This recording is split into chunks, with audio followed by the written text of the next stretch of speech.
जय हिंद मित्रांनो, बघा मागच्या लेक्चरमध्ये आपण जे आहे मसुदा समिती आणि जे संविधानाची निर्मिती आहे यास सुरुवात केली होती. त्याच्यामध्ये आज आपल्याला जे संविधानाचे किंवा मसुद्याचे झालेले वाचन आहेत याच्याबद्दल आणि त्याची प्रत्यक्ष अंमलबजावणी याच्याबद्दल सविस्तर माहिती लक्षात घ्यायची आहे. तर बघा, आजचा जो टॉपिक आहे आपला तो आहे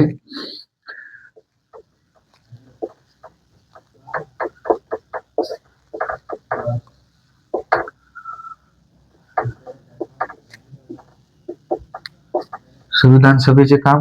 तर बघा, संविधान सभेचे मुख्य काम जर काय होते हे जर सांगायचे झाले तर संविधान सभेचे मुख्य काम होते भारतासाठी एक समाजवादी लोकशाही आणि स्वतंत्रता जे सर्व नागरिकांना मिळेल अशी एक राज्यघटना तयार करणे. त्यासाठी जे आहे सर्वात प्रथम 22 समित्या तयार करण्यात आल्या. त्याच्यामध्ये ज्या 8 महत्त्वाच्या समित्या होत्या आणि 8 मध्ये सुद्धा एक सर्वात महत्त्वाची समिती म्हणजे मसुदा समिती. जर बघायचं झालं तर मसुदा समितीचे अध्यक्ष डॉक्टर B.R. आंबेडकर म्हणजेच बाबासाहेब आंबेडकर. तर बघायचं झालं तर डॉक्टर बाबासाहेब आंबेडकर यांना जवळपास 60 ते 62 देशांच्या राज्यघटनेचे ज्ञान होते, त्यामुळेच यांना या समितीचे अध्यक्ष करण्यात आले. तर बघा, कालच्या लेक्चरमध्ये आपण जे मसुदा समितीचे सदस्य आहेत, जे 7 सदस्य आहेत ते बघितलेले आहेत. तर आजच्या लेक्चरमध्ये जे आहे आपल्याला मसुद्याचे पहिले वाचन बघायचे आहे. तर बघा, मसुद्याचे पहिले वाचन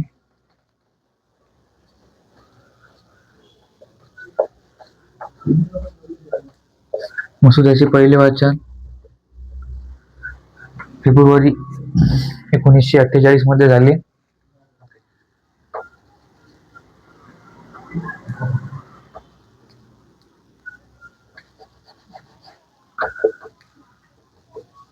फेब्रुवारी 1948 मध्ये झाले. तर बघा, मसुद्याचे जे पहिले वाचन झाले हे वाचन झाल्यानंतर याच्यामधील जे सुधारणा आहेत त्या करण्यासाठी किंवा जे भारतामध्ये जे शिकलेले जे त्यावेळेसचे जे आपल्याला बॅरिस्टर किंवा ज्यांना लॉबद्दल अधिक किंवा कायद्याबद्दल अधिक माहिती आहे यांच्यासाठी हा मसुदा प्रकाशित करण्यात आला.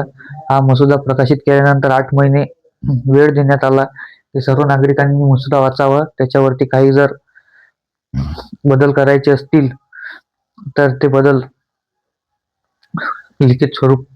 पत्रलिखित स्वरूपात डॉक्टर B.R. आंबेडकर किंवा मसुदा समितीकडे पाठवावे. मसुदा समितीने 8 महिने त्याच्यावरती काम केले आणि तो मसुदा जो आहे तो पुन्हा तयार केला. त्याच्यामध्ये संविधान सभेमध्ये झालेल्या चर्चेमध्ये सुद्धा काही बदल ठरवण्यात आले होते, ते बदल सुद्धा त्याच्यात करण्यात आले. तर बघा,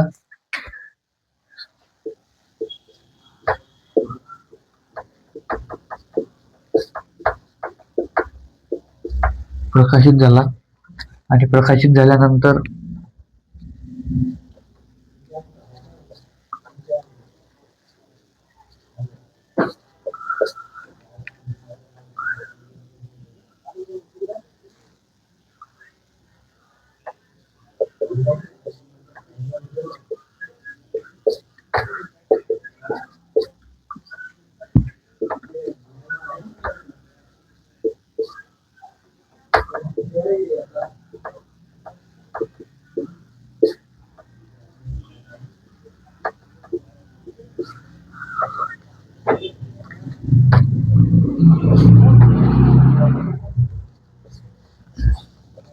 जे मसुद्याचे दुसरे वाचन आहे ते ऑक्टोबर 1948 मध्ये झालेले आपल्याला बघायला मिळते. तर बघायचं झालं तर ऑक्टोबर 1948 मध्ये जो दुसरा मसुद्याचे जे वाचन झाले त्यावेळेस ज्या बऱ्याचशा काही ज्या समस्या होत्या म्हणजेच आपल्या राज्यघटने निर्माण करत्या वेळेस बऱ्याच काही समस्या येत होत्या.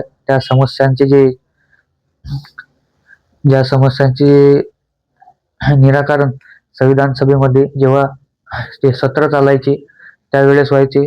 त्यावेळेस डॉक्टर भीमराव आंबेडकर हे समोर जाऊन मसुदा वाचायचे व त्याच्याबद्दल जर कुठल्याही तरतुदीबद्दल कुठल्याही सदस्याला काही जर आशंका असली किंवा प्रश्न असला त्याचे निराकरण करायचे आणि तदनंतर त्याच्यावरती सर्व सदस्य विचार विमर्श करून तो मसुदा किंवा तो जो संविधानाचा भाग आहे तो पारित करायचे. तर बघायचं झालं तर संविधान सभेचे पूर्ण कामकाज हे आपल्याला एकमताने झालेले दिसते. तर बघायचं झालं तर जे मतांचे प्रकार आहेत हे 3-4 प्रकारचे मतांचे प्रकार आहेत. जसे की बहुमत आहे, एकमत आहे किंवा जे आहे मायनॉरिटी वोट्स आहे. तर बघायचं झालं तर असे खूप सारे प्रकार आहेत. ते प्रकार आपण पुढे बघणारच आहोत. ज्यावेळेस संसद आपल्याला भारतीय संसद बघायची आहे त्यावेळेस आपण बघणार आहोत. तर बघा, हे दुसरे वाचन आहे, हे ऑक्टोबर 1948 ला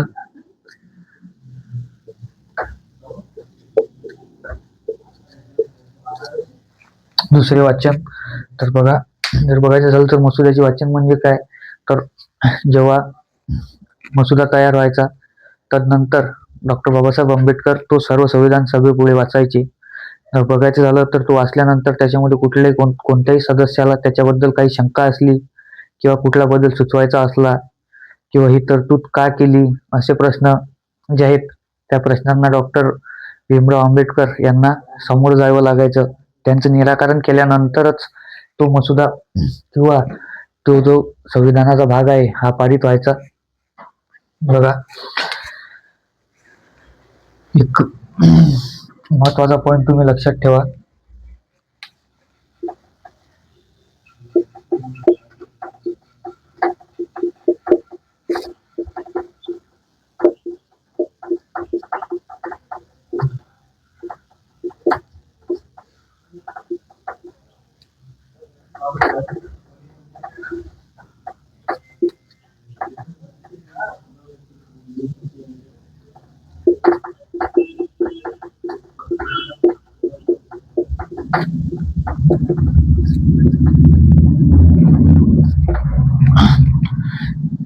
एकमताने होत असत. तर बघायचं झालं तर जी पूर्ण मसुदा समिती होती याच्यामध्ये त्यावेळेसचे भारतातील सर्वात शिक्षित किंवा जे आपल्याला म्हणता येईल ज्यांना अनेक देशांच्या राज्यघटनेचे अभ्यासक जे होते ते मसुदा समितीमध्ये कार्य करत होते. तर बघायचं झालं तर तिसरे वाचन 4 नोव्हेंबर 1948 ला झाले. तर हे तिसरे वाचन झाल्यानंतर जे आहे खूप खूप वेळेस संविधानामध्ये बदल करण्यात आले. बट त्यामध्ये जे आहे एक बदल असा आहे, त्यावेळेस 1949 च्या वेळेस जेव्हा संविधानाचे वाचन झाले त्यावेळेस किंवा जे मसुद्याचे वाचन झाले त्यावेळेस जवळपास 7,553 समस्यांचे निराकरण केले व त्यातील 2,443 ज्या समस्या आहेत ह्या ज्या आहेत संविधान सभेमध्ये त्याच्या दुरुस्त्या करण्यात आल्या. तदनंतर जे आहे आपल्याला बघायला मिळेल की नोव्हेंबर 26 नोव्हेंबर 1949 ला जो आहे मसुदा किंवा आपण संविधान स्वीकृत केले. पण जर बघायचं झालं तर त्याच्यामधील काही ज्या कलमा आहेत, स्पेसिफिक कलमा आपण त्याच्यामध्ये लागू केले. तदनंतर जी 26 जानेवारी 1950 ला आपण संविधान पूर्णपणे स्वीकार करून लागू केले. स्वीकार करायचं जर झालं तर ते नोव्हेंबर 1948 ला झालेलं होतं, 49 ला झालेलं होतं. 26 नोव्हेंबर 1949 ला संविधान जे आहे भारताने स्वीकार केलेलं होतं. आणि जे 26 जानेवारी आहे, 26 जानेवारीला संविधान जे आहे हे पूर्णपणे लागू करण्यात आलं होतं. हे 2 पॉईंट आहेत. त्याच्यामध्ये जो मेन डिफरन्स आहे हा लक्षात असणे आवश्यक आहे, कारण की एक्झाममध्ये हे थोडं घुमून फिरून विचारण्याची पद्धत आहे. तर बघा, अशा बऱ्याचशा जे सत्र आहेत संविधान सभेचे चाललेले आहेत. हे त्याच्यातील जे महत्वाचे सत्र आहेत 2. तर बघायचं झालं तर त्याच्यानंतर येणाऱ्या लेक्चरमध्ये आपण जे सर्व सत्र आहेत त्यांचा जो कालक्रम आहे तो आपण लक्षात घेणारच आहोत. तर बघा,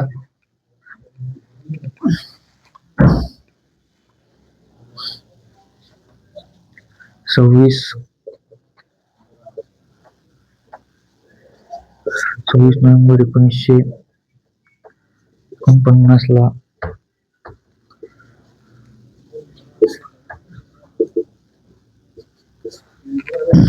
मसुदा मंजूर, म्हणजेच भारतीय संविधान सभेने 26 नोव्हेंबर 1949 ला जे आहे मसुदा मंजूर केला, म्हणजेच जी आपली राज्यघटना आहे ती मंजूर केली किंवा स्वीकार केली.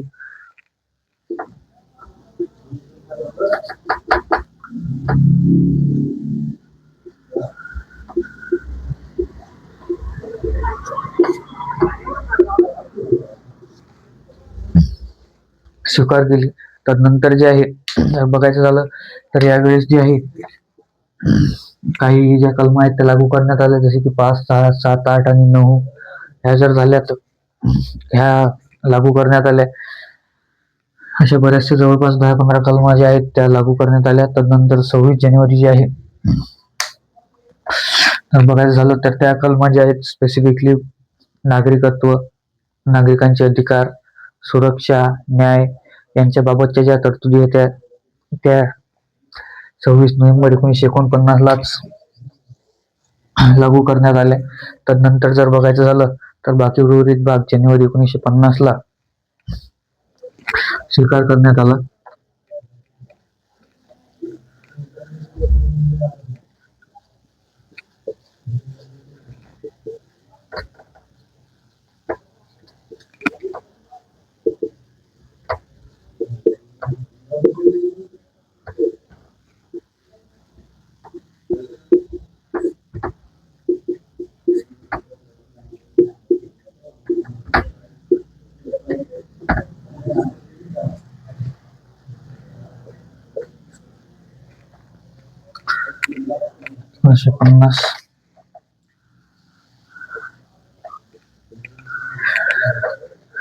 एकोणीसशे पन्नासला जे संविधान आहे पूर्णपणे लागू करण्यात आले. आणि जर बघायचं झालं तर जे 26 जानेवारी आपण साजरी करतो तर त्याच्या मागचा जर इतिहास बघायचा झाला तर 1930 मध्ये 1929 मध्ये झालेले 30 मध्ये झालेले काँग्रेसचे जे अधिवेशन आहे लाहोर अधिवेशन, त्याच्यामध्ये आपण जो आहे पूर्ण स्वराज दिवस जो साजरा केला होता त्याच अनुषंगाने संविधान सभेने एकमतीने 26 जानेवारी 1950 हा दिवस ठरवून पूर्ण भारतामध्ये संविधान लागू करून भारत हा पूर्णपणे स्वतंत्र घोषित करण्यात आला. तर बघा, आता जर बघायचं झालं तर संविधानाबद्दलचे जे काही फॅक्ट आहेत ते आपल्याला बघायचेच आहेत. तर बघायचं झालं तर 26 नोव्हेंबर 1949 हा जो दिवस आहे हा 2015ला भारत सरकारने संविधान दिवस म्हणून घोषित केलेला आपल्याला बघायला मिळतो. 2015 पासून आपण 26 नोव्हेंबर 1949 हा दिवस संविधान दिवस म्हणून साजरा करतो.